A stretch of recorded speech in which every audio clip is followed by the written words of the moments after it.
subjective pronouns. The first sentence on the board says, Jenny sings.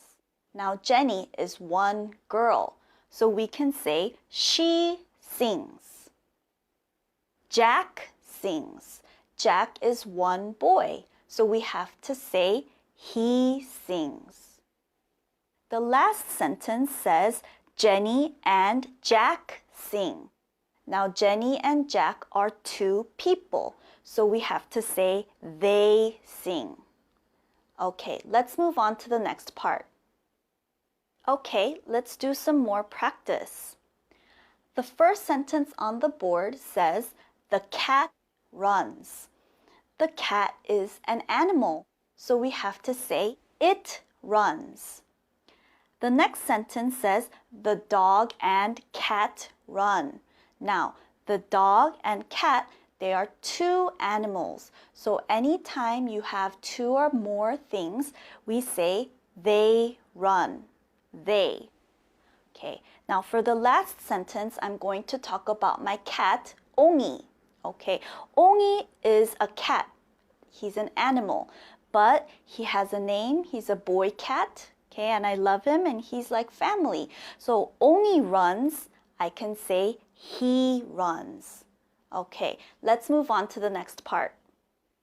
Okay, here are some more examples, but this time you have to figure out the subjective pronoun together with me. Okay, so my students study. What should we use? Well, my students, there's an S, right? They're people and there's more than one, many people. So we have to use the subjective pronoun they.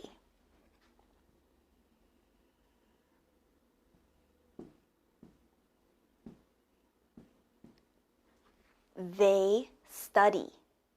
The next example, John is handsome. Okay, John, that's a person. There's only one, right? And it's a boy, John. So what should we use? We have to use the subjective pronoun he. One boy, we say he. He is handsome. Okay, the last one. Pizza is delicious. Pizza is a thing. And there's only one, right? There's no S. One pizza, we say it. It is delicious. Okay, let's move on to some more examples. Okay, the first example says Seoul is a city. Now, Seoul is a place. Okay, so we have to use the subjective pronoun it. It is a city.